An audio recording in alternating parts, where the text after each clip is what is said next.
par un après-midi tranquille, dans un parc de la banlieue d'Atlanta, un jeune garçon noir vivant avec sa grand-mère aveugle était assis en train de lire sur un banc usé lorsqu'il entendit soudain un grognement féroce.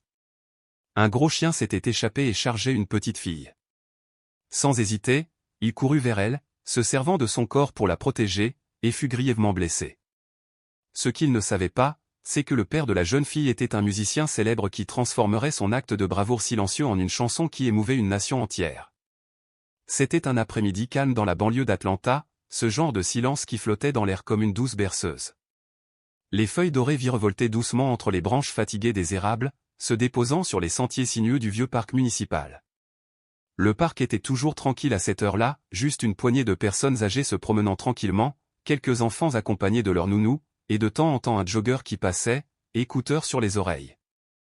Niché près d'un banc d'angle, juste sous un grand chêne qui ombrageait d'innombrables histoires inédites, était assis un garçon qui venait chaque après-midi avec une régularité exemplaire. Il s'appelait Malik, un garçon de 11 ans, mince et réfléchi, à la peau d'acajou polie et aux yeux brillants d'une intelligence bien supérieure à son âge.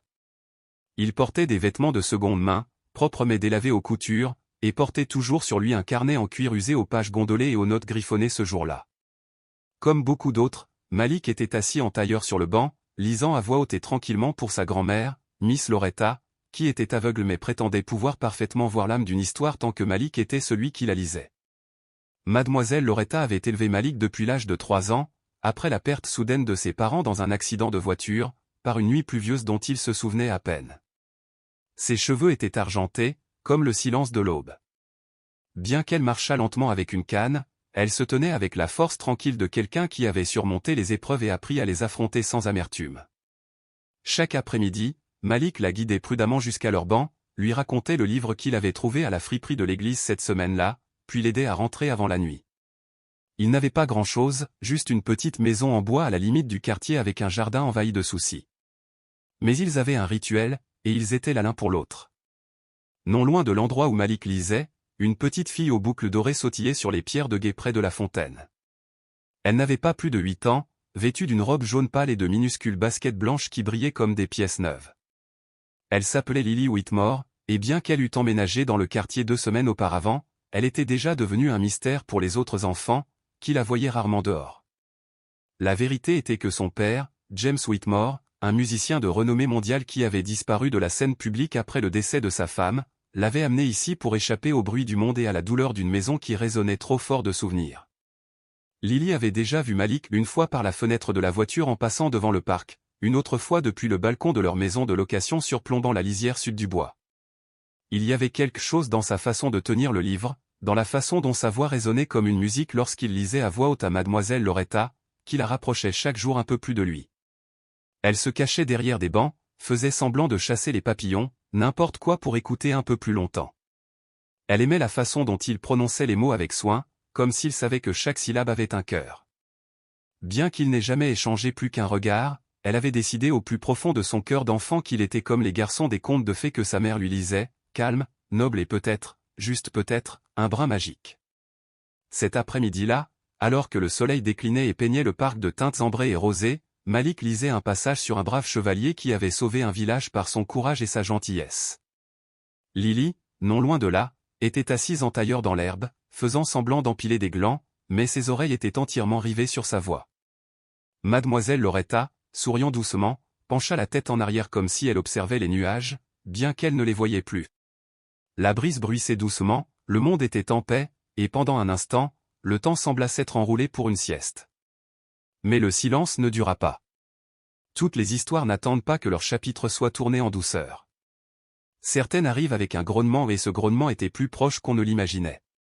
Le grognement s'éleva de l'autre côté du chemin, d'abord bas et guttural, comme le bourdonnement annonciateur d'un orage à l'horizon. Il perça le silence du parc d'une acuité qui semblait surnaturelle, discordante et déplacée. Malik baissa instinctivement son livre et tourna légèrement la tête, les sourcils froncés. Mademoiselle Loretta leva le visage, son sourire hésitant, sa voix à peine plus haute qu'un murmure. « Malik, quel est ce bruit ?» Malik ne répondit pas tout de suite.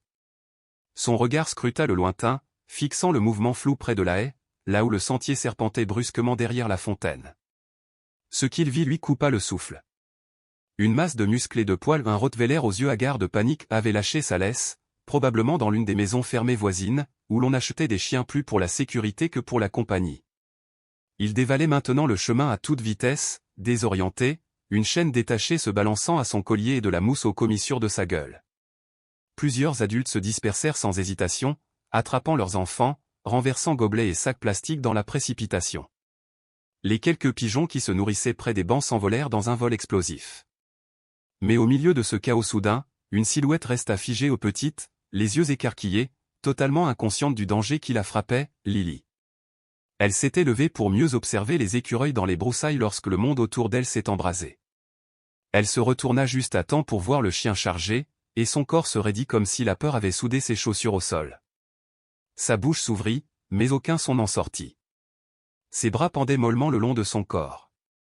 Elle n'a pas crié. Elle n'a pas couru. Elle a simplement regardé fixement. Malik ne réfléchit pas. Il ne regarda pas autour de lui pour voir qui d'autre pourrait bouger. Il n'appela pas à l'aide. Il n'hésita pas une seconde. Il laissa tomber son livre, les pages se déployant sur l'herbe comme des ailes brisées, et s'élança sur le sentier, ses baskets claquant sur le béton à un rythme effréné. Miss Loretta l'appela, la confusion et la panique se mêlant dans sa voix, mais il était déjà trop tard.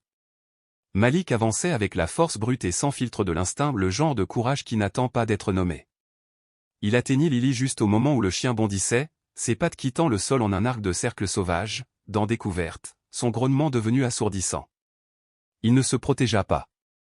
Il se tourna de côté et entoura Lily de ses bras, se tordant pour que le sien soit enfoui en sécurité derrière lui. L'impact survint une seconde plus tard, un coup si violent qu'il lui arracha l'air des poumons et envoya les deux enfants s'écraser dans l'herbe. Mais Malik ne lâcha jamais prise. Il roula une fois, deux fois, jusqu'à ce que son dos heurte la base de la fontaine, et les mâchoires du chien s'enfoncèrent dans son avant-bras avec une force qui lui arracha un cri de la gorge. Une douleur fulgurante lui parcourut le bras, fulgurante et électrique, mais il serra les mâchoires et resserra son étreinte autour de Lily. Elle tremblait maintenant, s'accrochant à son t-shirt, sanglotant contre sa poitrine, trop effrayée pour ouvrir les yeux.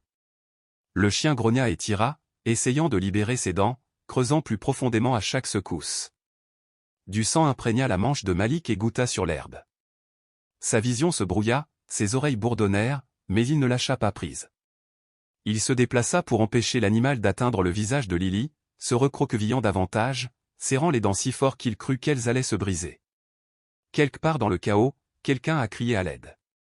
Quelqu'un a appelé la protection animale. Les battements de cœur résonnaient le long du chemin tandis que les adultes se bousculaient et hésitaient, puis finalement un sifflement aigu retentit dans l'air, suivi du bruit sourd des bottes qui courent et du cliquetis d'un poteau qui s'ouvre. Un garde forestier en uniforme apparut rapidement, armé d'une perche. En quelques secondes, la boucle enserra le cou du chien et le tira en arrière avec un effort considérable. La bête hurla et se débattit avec acharnement, mais fut entraînée au loin, laissant derrière elle une traînée de gouttes cramoisies. Dans le silence soudain, l'essoufflement pesait lourd. Malik resta immobile un instant, le visage pâle, sa poitrine se soulevant et s'abaissant en halètement superficiel et irrégulier. Serrée contre lui, Lily cria son nom aux des mots qu'elle n'avait jamais prononcés auparavant. « Malik !»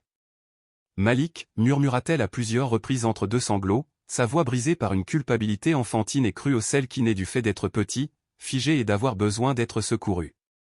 Il la regarda, les lèvres entr'ouvertes, le regard lourd mais doux de bonté. Un léger sourire dessina ses lèvres. « Tu vas bien maintenant.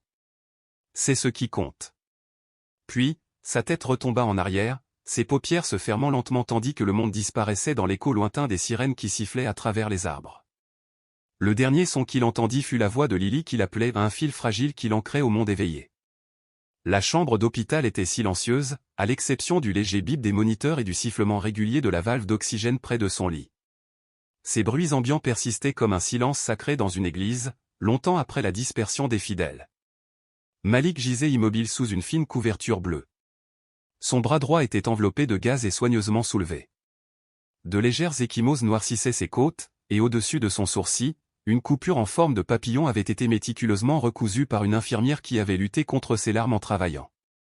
Sous la lumière crue du néon, sa peau paraissait pâle, sa petite poitrine se soulevait et s'abaissait avec une telle lenteur que même les machines semblaient hésiter à perturber ce rythme fragile. À côté de lui, Mademoiselle Loretta était assise en silence, sa main délicatement enroulée autour de ses doigts indemnes. Elle murmurait des prières qui tremblaient aux extrémités, au plus une conversation murmurée avec un ami de confiance qu'une supplication désespérée. Personne n'avait posé de questions sur Malik à l'arrivée de l'ambulance. Il n'avait pas de parents à appeler, aucun contact familial, à l'exception d'une grand-mère âgée qui avait dû être escortée à l'arrière d'une voiture de police car elle refusait poliment mais fermement de laisser quiconque expliquer ce qui s'était passé. Les ambulanciers, bien qu'efficaces, semblaient incertains quant à la conduite à tenir face à un garçon dont le nom ne correspondait à aucun formulaire d'urgence scolaire ni à aucun dossier d'assurance. Ainsi, Malik, courageux et ensanglanté, fut admis en service général comme n'importe quel enfant anonyme, placé dans une petite chambre d'angle négligée, au bout d'un couloir rempli de cas plus importants. D'autres enfants avaient des parents inquiets qui arpentaient la rue, serrant contre eux des bouquets de fleurs aux couleurs vives et des ballons de prompt rétablissement qui encombraient leurs rebords de fenêtres. Mais Lily n'oublia pas. Elle n'avait cessé de trembler que des heures plus tard, blottie sous 3 couvertures dans les bras de son père. Ses joues étaient encore humides, sa voix rauque à force de pleurer. Au début, elle parla à peine, se contentant de répéter son nom encore et encore.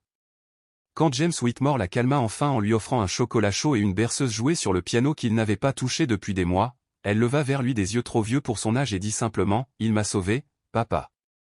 Personne ne remercia Malik pour cela. James resta un instant sans voix. Il avait aperçu le garçon brièvement tandis que les ambulanciers l'emmenaient, au moment même où sa propre fille était placée dans ses bras. À cet instant, il avait regardé le visage de Malik et n'y avait vu ni peur ni colère, mais quelque chose de bien plus puissant. La résolution et une dignité tranquille qui ne criait pas et n'exigeait pas l'attention, mais brillait silencieusement, comme une bougie dans une pièce sombre. Pourtant, James avait laissé passer l'instant, il s'était détourné. Ce soir-là, James était assis seul dans son bureau, le feu éteint depuis longtemps, tenant à la main le mot que Lily avait griffonné sur son bloc à dessin. La page portait le croquis au crayon d'un garçon aux cheveux bouclés et à la manche déchirée, les bras enroulés de manière protectrice autour d'une petite fille aux couettes et au regard effrayé. Au bas, en lettres tordues mais déterminées, elle avait écrit « Malik est un héros ». Tracé le nom du bout du doigt, James se leva lentement et traversa la pièce. Il ouvrit le tiroir où il conservait ses anciens contacts presse, qu'il avait longtemps cherché à oublier. La célébrité lui était venue sans qu'il l'ait sollicité des années auparavant, grâce à des chansons qui jaillissaient de son chagrin comme la pluie d'un ciel d'orage. Il avait quitté les projecteurs lorsque ceux-ci avaient commencé à lui ressembler davantage à une prison qu'à une tribune. Mais quelque chose s'éveilla en lui, quelque chose qui sommeillait depuis le jour où il avait enterré la mère de Lily. Peut-être un sens du devoir, ou le désir tenace de réparer les dégâts. Au matin, les appels ont commencé, discrets d'abord, puis se sont multipliés, se transformant en une vague. Le directeur de l'hôpital local a reçu une demande polie mais précise concernant un garçon prénommé Malik, admis après une attaque de chien et actuellement en réanimation pédiatrique sans assurance. Sa modeste chambre fut modernisée. Une infirmière lui fut assignée. En quelques heures, des rumeurs parvinrent à la presse non pas à cause de Malik lui-même, mais parce que James Whitmore, le génie solitaire derrière 3 albums de platine et un silence de 10 ans, avait parlé. Lorsque les caméras tournaient et que les questions pleuvaient, James ne parlait pas de lui. Il racontait plutôt l'histoire d'un garçon à un garçon aux yeux comme la lumière du feu, qui s'était lancé dans le danger sans promesse de récompense, sans nom connu du monde, mais dont le cœur, à cet instant, était trop grand pour que le monde puisse l'accueillir. Alors que les caméras cliquaient et que l'histoire se répandait, Malik continuait de dormir, ignorant que le monde au-delà de sa petite fenêtre avait commencé à changer, non pas parce qu'il l'avait demandé, mais parce que pour la première fois depuis longtemps, quelqu'un avait vu sa lumière et avait refusé de la laisser vaciller. 2 jours plus tard, Malik se réveilla au doux claquement de la pluie contre la fenêtre de l'hôpital, ce genre de battement doux et rythmé qui rend le monde lointain et presque indulgent. Son bras le faisait souffrir pas de manière aiguë, mais avec la lourdeur d'une blessure en voie de guérison, une blessure, mais toujours là, toujours la sienne. Pendant un long moment, il resta immobile, laissant l'étrange silence s'installer, un silence si différent du craquement des planchers de la maison de sa grand-mère, du bruissement des pages des journaux et de la radio lointaine diffusant des hymnes gospel dans une autre pièce. Puis, faiblement, il entendit sa voix non pas d'un coin éloigné comme il s'y attendait, mais juste à côté de lui. Sa voix était ferme et chaleureuse, comme toujours, bien qu'elle soit désormais chargée d'une émotion rauque qu'elle laissait rarement transparaître. « Tu es revenu vers moi, mon chéri », murmura mademoiselle Loretta en passant délicatement ses doigts dans ses boucles, avec la délicatesse de quelqu'un qui a appris à aimer avec prudence, car la vie lui a pris trop de temps. Je savais que tu le ferais. Je leur avais dit à tous que tu le ferais. Il tourna lentement la tête, encore groggy, et vit son visage plus vieux que dans ses souvenirs, peut-être un peu plus fatigué, mais souriant, radieux même dans la lumière blanche et stérile de l'hôpital. Malik lui rendit un sourire faible mais sincère. Il aurait voulu demander ce qui s'était passé si Lily allait bien, si le chien était parti mais les mots restèrent emmêlés dans sa gorge. Il ne parvint qu'à murmurer « Tu vas bien ?» Mademoiselle Loretta rit alors un rire larmoyant se terminant par un reniflement et hocha la tête. « Je le suis maintenant. » Mais ce qui surprit Malik plus que les machines ou la chambre d'hôpital trop propre, ce fut la grande enveloppe posée sur la table près de son lit. À côté se trouvait une pile de cartes, certaines pliées dans du papier cartonné, d'autres pailletées et dessinées au crayon, tout adressées à lui dans une écriture différente, parfois maladroite. « Ouvre-la quand tu seras prête, » dit une voix depuis l'embrasure de la porte, calme et riche comme du velours usé par le temps. Malik tourna la tête et cligna des yeux, se demandant si le médicament le faisait rêver. Debout, les mains jointes, le regard doux, empreint d'une sorte de révérence, se tenait un homme qu'il avait déjà vu sur des pochettes de CD, dans des clips télévisés chez le coiffeur, sur des affiches à moitié décollées des murs de vieux disquaires. Whitmore. Mais il n'était pas habillé comme une célébrité. Pas de costume sur mesure, pas d'entourage, pas de lunettes de soleil de marque, juste un homme en pull gris et un regard qui exprimait un remerciement indescriptible. « Je suis désolé de ne pas être venu plus tôt, » dit James en s'approchant lentement du lit. « J'en avais envie. Je ne savais juste pas comment dire ce qu'il fallait dire. » Il marqua une pause, puis déposa délicatement un petit objet enveloppé dans un tissu sur la table de nuit de Malik. « C'est un enregistreur, » expliqua-t-il. « Ma fille a dit que tu aimais les histoires. Celui-ci raconte les tiennes. » Avant que Malik puisse lui demander ce qu'il voulait dire, James tapota le haut de l'appareil, et ce n'était pas de la musique qui jouait, mais la voix de Lily douce et un peu tremblante qui décrivait ce qui s'était passé. Comment Malik l'avait protégée. Comment il n'avait pas couru, ni crié, comment il l'avait prise dans ses bras et lui avait dit que tout irait bien, même s'il saignait. Malik se détourna, gêné et peu habitué à ce qu'on parle de lui, surtout pas avec admiration. Mais James se pencha vers lui, d'une voix basse et assurée. « Tu es le garçon le plus courageux que j'ai jamais connu, Malik. Plus courageux que je ne l'ai jamais été à ton âge. Ma fille est en vie grâce à toi, et le monde a besoin de l'entendre. » Il fit un geste vers les cartes. « Elles viennent de partout. Certains ne connaissent même pas encore ton nom, mais ils le sauront. » Malik en ouvrit un, les mains tremblantes. Il s'agissait d'un garçon du Nebraska qui avait lu son histoire dans le journal et qui avait écrit « J'aimerais être aussi courageux que toi un jour. » Un autre écrivait d'un couple de personnes âgées du Montana, « Merci de nous rappeler ce qu'est vraiment le courage. » Et un autre, griffonné au crayon par une fille prénommée Emily, « Tu es mon héros. Quand je serai grande, je veux être comme toi. » Tandis que la pluie continuait dehors et que les infirmières passaient silencieusement dans le couloir, Malik était assis, les cartes sur les genoux, les mots pénétrant lentement comme une chaleur se répandant dans des mains gelées. Mademoiselle Loretta se pencha et l'embrassa sur le front en murmurant « Parfois, le monde vous voit quand on s'y attend le moins. » À cet instant, entouré d'un doux murmure de gratitude, Malik ne se sentit pas petit. Il ne se sentit pas oublié. Il se sentit, peut-être pour la première fois de sa jeune vie, vu et plus encore, honoré. Dans les jours qui ont suivi, l'hôpital n'était plus un lieu de drap froid et de souffrance silencieuse, mais plutôt quelque chose de plus doux, comme un seuil, comme la pause dans une chanson juste avant que la mélodie ne change. La nouvelle du courage de Malik s'est répandue bien au-delà des quartiers paisibles d'Atlanta, relayée par des murmures qui se sont transformés en reportages, puis en hommages radiophoniques et en apparitions dans les talk-shows matinaux. Pourtant, rien de tout cela n'a changé la façon dont Malik se réveillait chaque matin, toujours surpris au début, toujours incertain de savoir pourquoi tant de gens connaissaient désormais son nom. La pièce a commencé à se remplir, non seulement de fleurs et de cartes, mais aussi de visages, des infirmières qui venaient juste pour vérifier son état même s'il n'en avait pas besoin, un concierge qui lui apportait du dessert supplémentaire et disait qu'il lui rappelait son petit-fils, et une fois, une femme qui pleurait rien qu'en le voyant et murmurait quelque chose à propos de l'espoir qui était à nouveau réel. Malik n'a jamais vraiment su comment réagir à tout cela. Il ne se sentait pas comme un héros. Il ignorait ce que les héros étaient censés ressentir. Tout ce qu'il savait, c'est qu'il avait vu quelqu'un en danger, et que ses pieds avaient bougé avant que son esprit puisse raisonner autrement. Ce n'était pas du courage pas celui dont on parlait à la télévision. C'était de l'instinct, peut-être de l'amour, ou quelque chose de plus discret et mystérieux, ce que Miss Loretta appelait autrefois « faire le bien quand personne ne regarde », parce que votre âme ne vous laisse pas faire le mal. Puis vint l'après-midi qui changea tout. James Whitmore revint, non pas seul cette fois, mais accompagné de Lily. Sa petite main était coincée dans la sienne, ses boucles blondes retenues par une pince en forme de merle bleu. Elle serrait contre sa poitrine quelque chose, enveloppé dans du papier qui semblait avoir été plié et replié maintes fois. Ils entrèrent dans la pièce doucement, presque avec révérence, comme s'ils pénétraient dans un sanctuaire. Lily s'approcha lentement du lit, timide maintenant, les yeux écarquillés et scrutateurs. Pendant un instant, ni elle ni Malik ne dirent un mot. Puis, sans qu'on lui demande, elle s'avança et lui tendit le paquet. « Je l'ai fait pour toi », dit-elle d'une voix douce mais ferme.